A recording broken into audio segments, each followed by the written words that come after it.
Assalamualaikum warahmatullahi wabarakatuh. Shalom, Om Swastiastu, Namo Buddhaya, Salam Kebajikan, salam sejahtera bagi kita semua.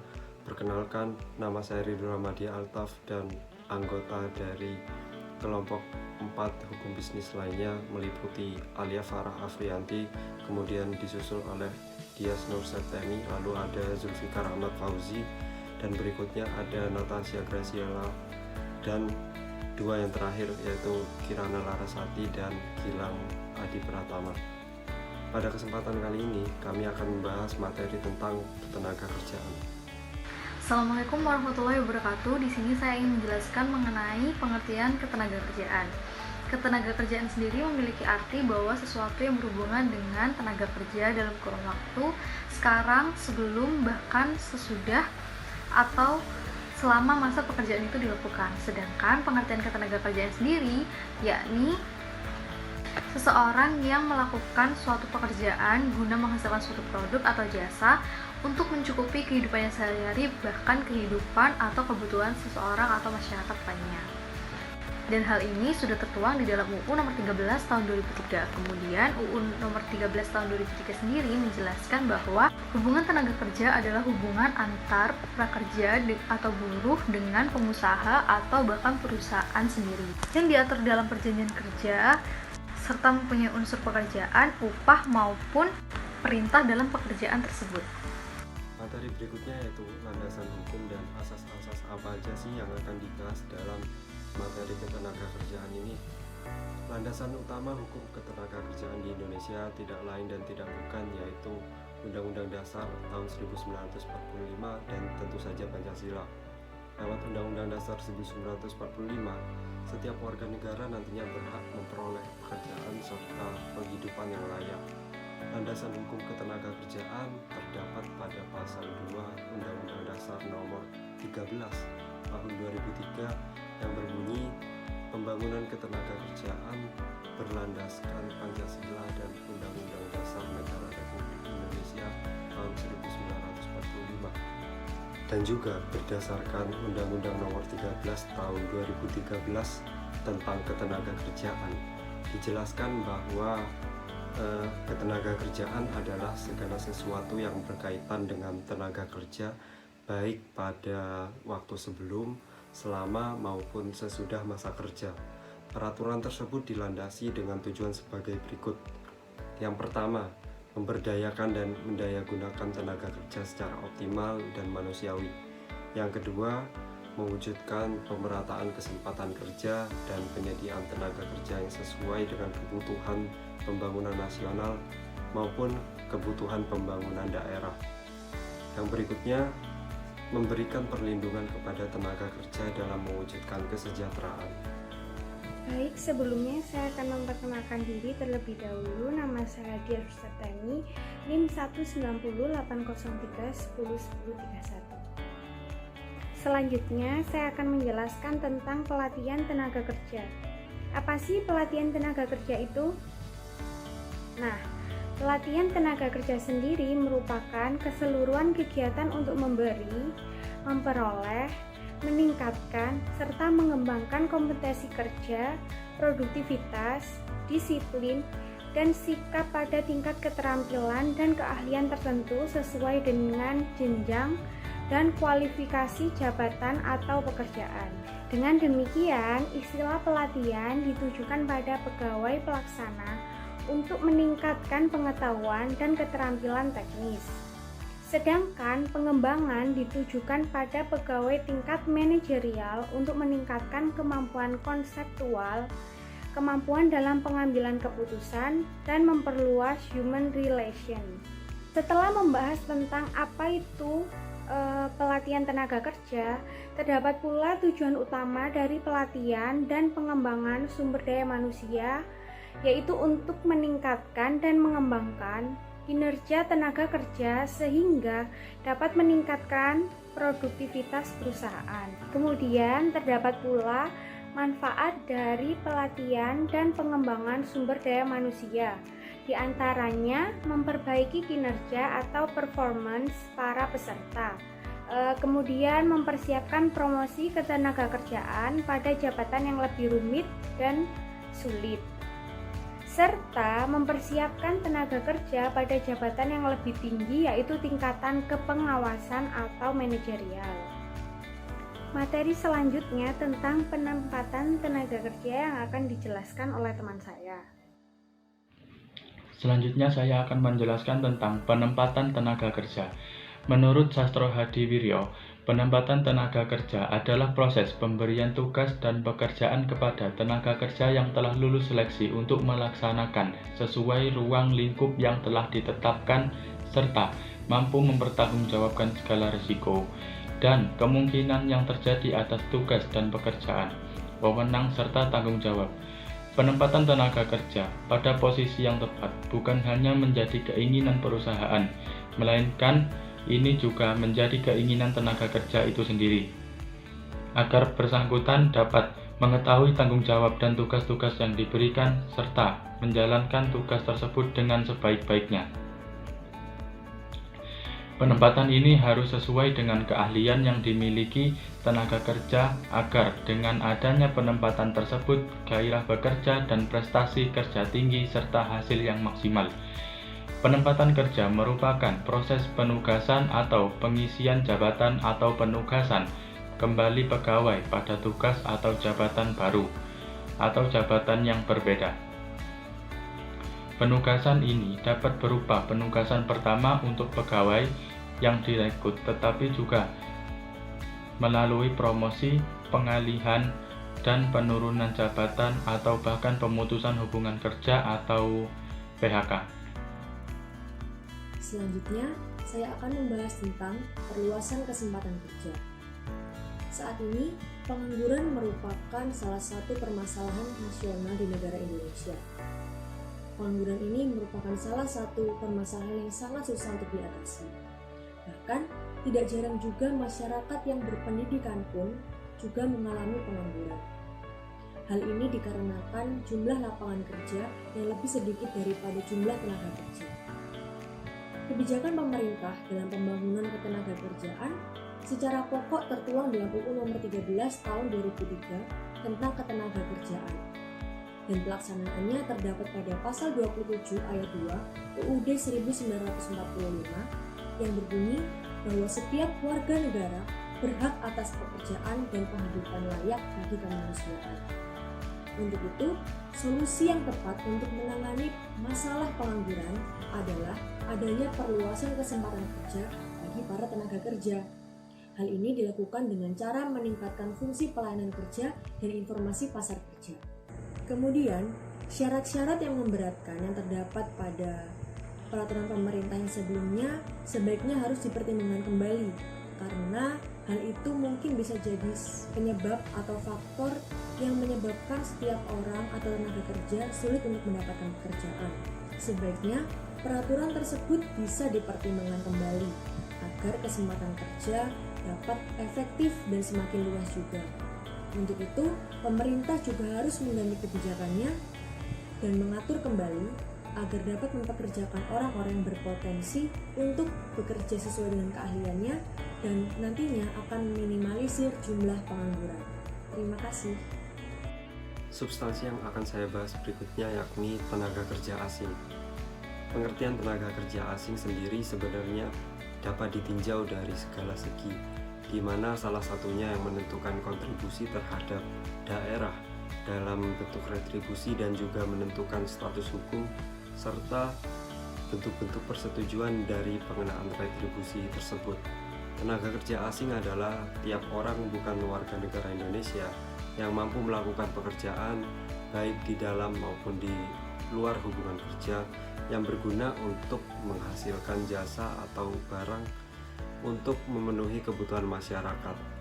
Pengertian tenaga kerja asing jika ditinjau dari segi undang-undang atau pengertian otentiknya, yang dimana pada pasal 1 angka nomor 13 Undang-Undang nomor 13 tahun 2013 tentang ketenagakerjaan dijelaskan bahwa tenaga kerja asing adalah warga negara asing pemegang visa dengan maksud bekerja di Indonesia, dan tujuan penggunaan tenaga kerja asing tersebut adalah untuk memenuhi kebutuhan tenaga kerja yang terampil dan profesional pada bidang tertentu yang selama ini mungkin belum dapat diduduki atau dipenuhi oleh tenaga kerja lokal, serta sebagai tahapan dalam mempercepat proses pembangunan nasional maupun pembangunan daerah.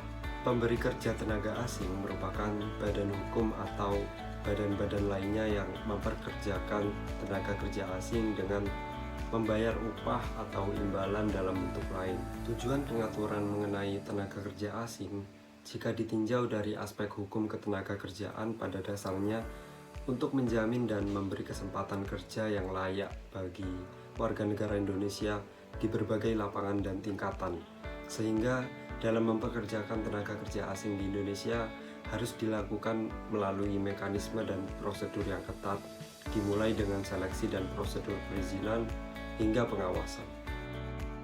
Di sini saya akan menjelaskan tentang hubungan kerja. Hubungan kerja adalah hubungan hukum antara pengusaha dengan pekerja atau buruh ataupun karyawan berdasarkan perjanjian kerja. Dengan hal ini, hubungan kerja tersebut merupakan sesuatu yang abstrak, sedangkan perjanjian kerja adalah sesuatu yang konkret. Dengan adanya perjanjian kerja, maka hal ini membuat perikatan. Dengan kata lain, perikatan yang lahir karena adanya perjanjian kerja. Inilah yang merupakan hubungan kerja. Dan menurut Undang-Undang Dasar Nomor 13 Tahun 2003 tentang Ketenagakerjaan, unsur-unsur hubungan kerja terdiri dari adanya pekerjaan, adanya perintah, dan adanya upah. Hal ini terdapat pada pasal 1 angka 15 Undang-Undang Ketenagakerjaan yang berbunyi, hubungan kerja adalah hubungan antara pengusaha dengan pekerja atau buruh berdasarkan perjanjian kerja yang mempunyai unsur pekerjaan, upah, dan perintah. Selanjutnya, saya akan membahas tentang PHK atau pemutusan hubungan kerja. Di masa pandemi seperti ini, tentu saja PHK atau pemutusan hubungan kerja marak terjadi di sejumlah perusahaan, terutama di Indonesia.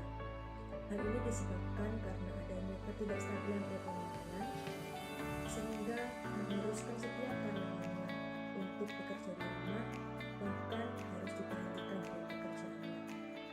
PHK sendiri memiliki pengertian, yaitu pengakhiran hubungan kerja yang disebabkan karena suatu hal yang mengakibatkan berakhirnya hak dan kewajiban antara pekerja dan pengusaha. Ketentuan mengenai pemutusan hubungan kerja diatur dalam Undang-Undang Republik Indonesia Nomor 13 Tahun 2003 tentang Ketenagakerjaan. Pada bab 12 Pasal 152 UU Ketenagakerjaan disebutkan bahwa permohonan pemutusan hubungan kerja dapat dilakukan dengan cara melakukan permohonan tertulis dan disertai alasan dan dasar kepada lembaga penyelesaian perselisihan hubungan industrial. Dalam ketenagakerjaan sendiri, tidak semua orang dapat di-PHK secara sepihak. Alasan-alasan yang tidak boleh dilakukan untuk melakukan PHK antara lain, pekerja sedang memenuhi kewajiban terhadap negara. Yang kedua, pekerja menjalankan ibadah sesuai agamanya. Yang ketiga, pekerja menikah. Yang keempat, pekerja perempuan yang hamil, melahirkan, menggugurkan kandungan, dan menyusui bayi. Yang kelima, pekerja mempunyai ikatan perkawinan atau peralihan darah dengan pekerja lain di dalam satu perusahaan, kecuali disebutkan dalam peraturan perusahaan. Yang keenam, pekerja melakukan kegiatan yang terkait dengan serikat buruh di luar jam kerja. Yang ketujuh, perbedaan paham, agama, aliran politik, suku, warna kulit, golongan, jenis kelamin, kondisi fisik, dan status perkawinan. Yang kedelapan, pekerja sakit atau cacat, tetapi akibat kecelakaan kerja. Jika terjadi PHK, pengusaha wajib membayar uang pesangon sesuai dengan masa kerja pekerja tersebut. Adapun studi kasus mengenai ketenagakerjaan ini yang khususnya pada pemutusan hubungan kerja, yakni PT Medco Papua Lestari, yang merupakan perusahaan yang bergerak di bidang industri kayu, yang melakukan pemutusan hubungan kerja secara besar-besaran.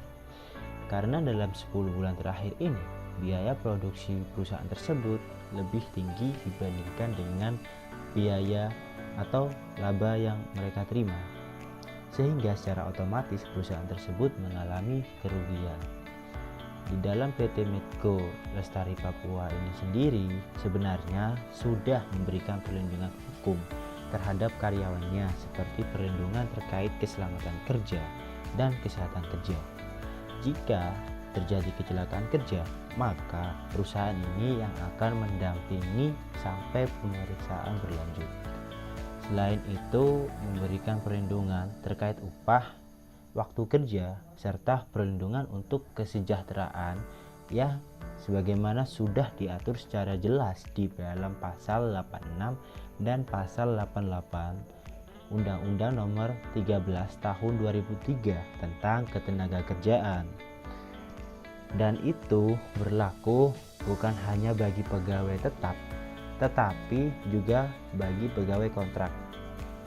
Namun, semua itu hanya diberikan jika ada hubungan kerja antara karyawan dan perusahaan.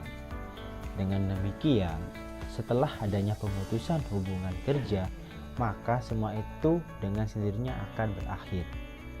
Masalah perlindungan tenaga kerja dalam pelaksanaannya masih jauh dari harapan, karena sesuai dengan kenyataan tersebut terjadi karena berbagai pemikiran inovatif yang muncul, termasuk perlindungan hukum bagi karyawan yang mengalami PHK masih sangat jauh dari harapan, karena apa yang menjadi hak-hak yang diatur dalam Undang-Undang Nomor 13 Tahun 2003, yakni pasal 156 ayat 1, 2, 3 dan 4, telah terjadinya pemutusan hubungan kerja jarang sekali dipenuhi oleh pihak perusahaan.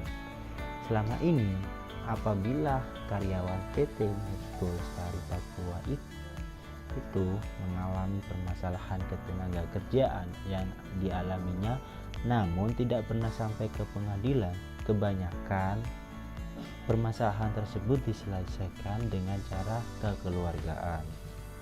Pemutusan hubungan kerja yang dilakukan oleh PT Medco Lestari Papua ini secara besar-besaran. Kenapa demikian? Karena perusahaan tersebut dirasa sudah tidak mampu lagi membayar upah karyawan akibat kerugian yang sedang dialami oleh perusahaan tersebut. Banyaknya karyawan yang di PHK sampai saat ini belum mendapatkan hak-haknya seperti yang dikemukakan oleh Markus, yaitu salah satu pegawai di PT Medco Lestari Papua tersebut, yang kata, saya telah di PHK dan hanya mendapat biaya untuk kembali ke kampung halaman. Sedangkan pesangon yang harusnya kami dapatkan belum diberikan, tetapi perusahaan telah berjanji untuk memenuhi kewajibannya untuk membayar hak-hak kami, terang Markus. Walaupun akibat pemutusan hubungan kerja yang dilakukan oleh PT Medco Lestari tersebut mengakibatkan banyak orang telah kehilangan mata pencaharian mereka, tetapi kita juga tidak bisa menutup mata atau tidak bisa dipungkiri terhadap kerugian yang telah terjadi oleh perusahaan tersebut. Begitu. Pemutusan hubungan kerja yang dilakukan oleh PT Medco Lestari itu secara undang-undang memang dibenarkan, karena seperti yang dikemukakan oleh Ridwan Halim bahwa alasan terjadi PHK adalah yang pertama merosotnya hasil produksi, yang kedua merosotnya pendapatan perusahaan, yang ketiga merosotnya kemampuan perusahaan untuk membayar upah dan gaji, dan yang terakhir dilakukan rasionalisasi atau penyederhanaan. Karena merujuk pada pasal 62 Undang-Undang Nomor 13 Tahun 2003, apabila salah satu pihak mengakhiri hubungan kerja sebelumnya berakhirnya jangka waktu atau berakhirnya hubungan kerja bukan karena ketentuan sebagaimana dimaksud dalam pasal 61 ayat 1, maka pihak yang mengakhiri hubungan kerja diwajibkan membayar ganti rugi kepada pihak lainnya. Pemutusan hubungan kerja yang dilakukan oleh perusahaan tersebut telah termasuk perselisihan hubungan industrial yang pemutusannya harus melalui prosedur yang berlaku, dan hal tersebut sudah dilakukan oleh pihak perusahaan, yakni dengan melakukan perundingan dengan para karyawan. Dan kasus ini pun sudah ditangani oleh Dinas Tenaga Kerja Kabupaten Merauke. Dan pemaparan materi yang saya paparkan ini adalah pemaparan materi yang terakhir sekaligus penutupan presentasi dari kelompok 4. Sebelumnya terima kasih telah menonton dan menyimak dengan baik presentasi dari kelompok kami, dan apabila ada kata-kata yang kurang berkenan dari kelompok kami mohon maaf yang sebesar-besarnya. Sekian, terima kasih. Wassalamualaikum warahmatullahi wabarakatuh.